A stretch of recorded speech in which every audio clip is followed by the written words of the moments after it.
मीनू जैन गाजियाबाद। गुरुवर नमोस्तु। महाराज जी पूछ रहे हैं कि आपने एक बार कहा था कि कोई टोटका वगैरह करता है तो उसका अपमान कर दो तो उसका प्रभाव नहीं पड़ता, लेकिन जो नाम से और फोटो के ऊपर टोटका करवा देता है तो फिर उसके लिए बचने के लिए हम लोग क्या करें?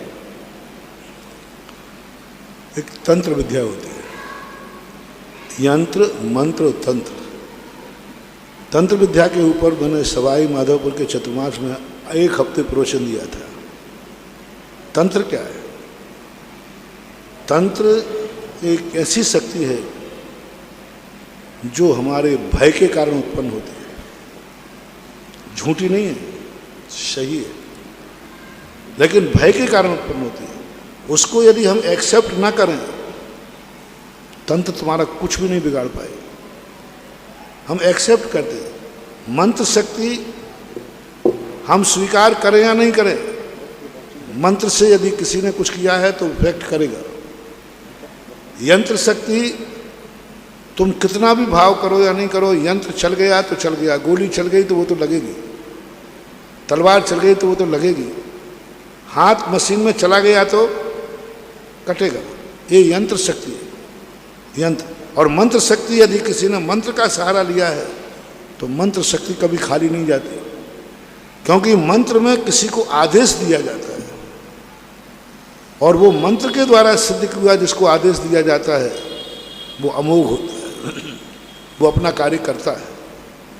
और तंत्र शक्ति वो शक्ति कहलाती है जिसमें कोई नहीं होता, बीच में कुछ नहीं। यहाँ तो तलवार थी, यंत्र था, मशीन थी, हाथ कट गया, वहाँ कुछ भी नहीं होता और वो किसी को आदेश नहीं दिया जाता। वो मात्र सामने वाले के अंदर भय पैदा किया जाता है। और तंत्र शक्ति ये देखती है कि ये कितना भयशील है, ये एक्सेप्ट करेगा कि नहीं। यदि आपने एक्सेप्ट कर लिया, प्रभाव पड़ जाएगा, और आपने उसको एक्सेप्ट नहीं किया, कुछ भी प्रभाव पड़ने वाला नहीं, कुछ भी नहीं होने वाला। जैसे आपके घर में कोई नींबू फेंक गया, मिर्ची फेंक गया, कुछ नहीं करना।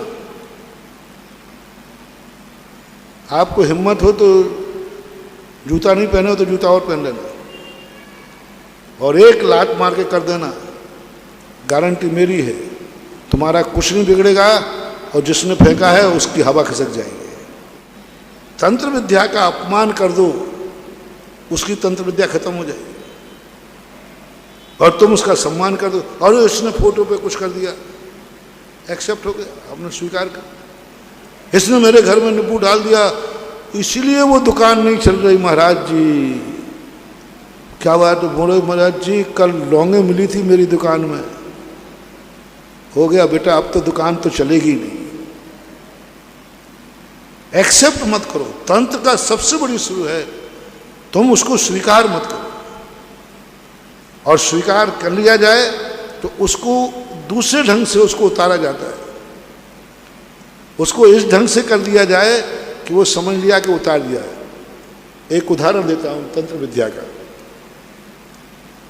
ऊंट थे, ऊंट बहुत सारे, 10 ऊंट थे, उसके बाद रस्सी थी 9।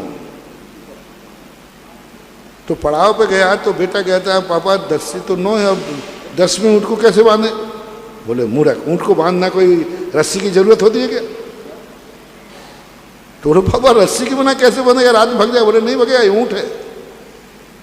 तो वो गया, बोले देख यहाँ, उसने ऊंट के गले में यूं किया, यूं बांधा और लकड़ी को यूं ठोका नीचे और यूं कर दिया, ऊंट बंध गया। ऊंट ने देख लिया कि मुझे खूंटा गाड़ दिया गया। सुबह वो बेटा उठा, 9 की रस्सी खोल दी, 10वां बंधा ही नहीं था। तो 9 चले गया, 10वां खिसका ही नहीं, पहले मुझे खोलो तो सही। अब वो ऊंट खिसकने को तैयार नहीं, मार रहा, पीट रहा है,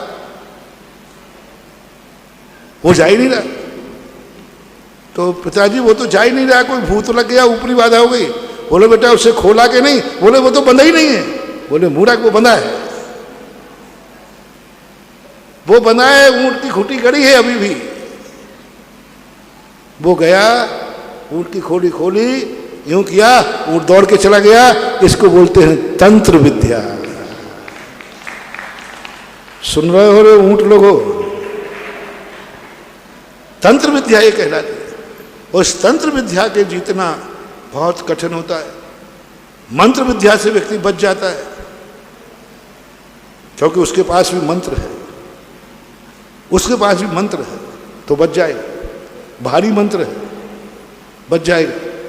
यंत्र से व्यक्ति बच जाएगा, अपने आप को सेव कर लेगा। गोली आई, झुक गया, कोई सेव हो गया, ब्लू जैकेट पहन ली। तंत्र विद्या से बचना बहुत मुश्किल होता है। तंत्र विद्या से बचना, बस ऊंट मत बनो। तंत्र विद्या कुछ भी कार्यकारी नहीं। साइकोलॉजी इफेक्ट बहुत खतरनाक होता है इसका।